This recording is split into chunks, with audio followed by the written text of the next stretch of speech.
In this lesson, I'm going to play you some riffs built on 3-string chord fragments, talk you through the musical elements in use and some additional thoughts. So the first of these uses 2 major triad fragment shapes played in 4 positions to outline the progression. Stylistically, this one is in the ballpark of Teaser from the Fire and Ice album, but with more chord changes.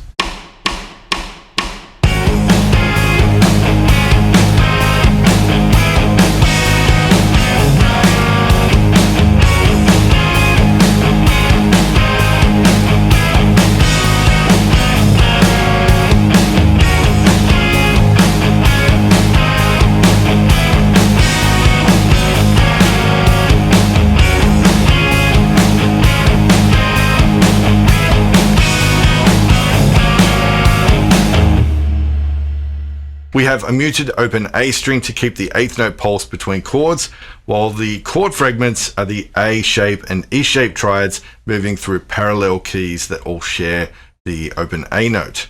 In the first change from G major to D major, then a different D major to A major, it has an A mixolydian tonality from the key of D major. But when I move the same chord shapes through F major to C major to G major, the pedal tone kind of anchors it more in an A natural minor tonality.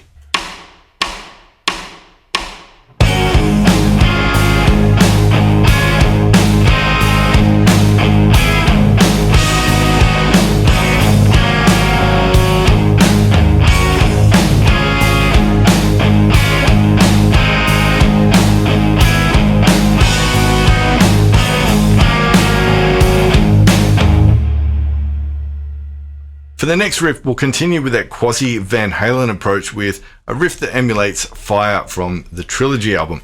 So like the previous riff, I'll be playing 2 shapes in 4 positions, but each change uses a C shape moving to an A shape cluster.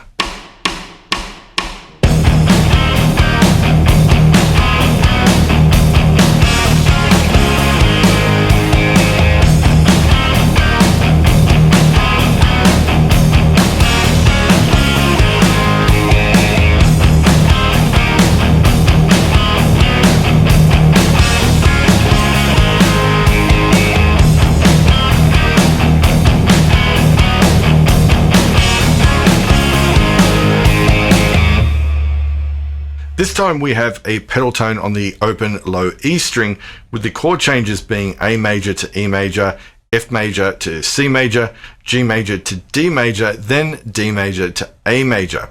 I view this one as a series of 4-to-1 chord changes in the keys of E major, C major, D major, and A major. There isn't one key that has all of these chords in it, but they do all contain the E note used as a pedal tone. So the closest it comes to one key is the tonality of E mixolydian from the key of A, since it contains the A major, D major, and E major chords, which are the 1, 4, 5 of A major. Riffs like this are most likely composed with the idea of moving one chord change idea around to various positions to see what sounds good. So I recommend some trial and error to see what progressions you come up with using this approach.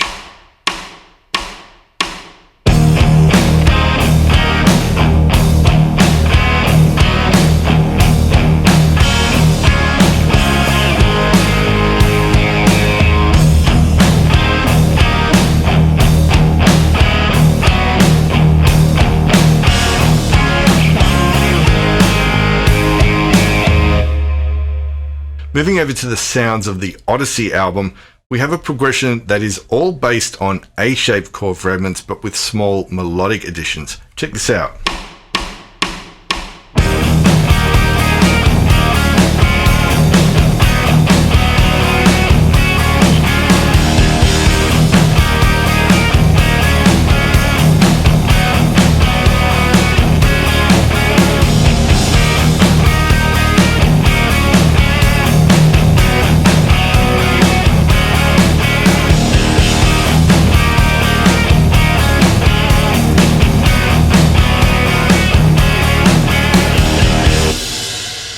I think we all know what riff that is styled on. So what we have here is a blurring of the lines between the keys of A major and E minor.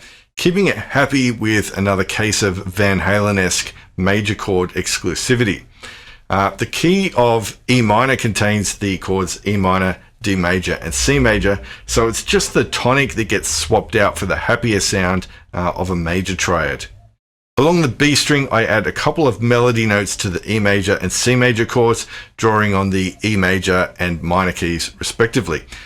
To a smaller degree, the D sus4 to D major chord change adds to that melody as well. So let's hear it all a bit slower.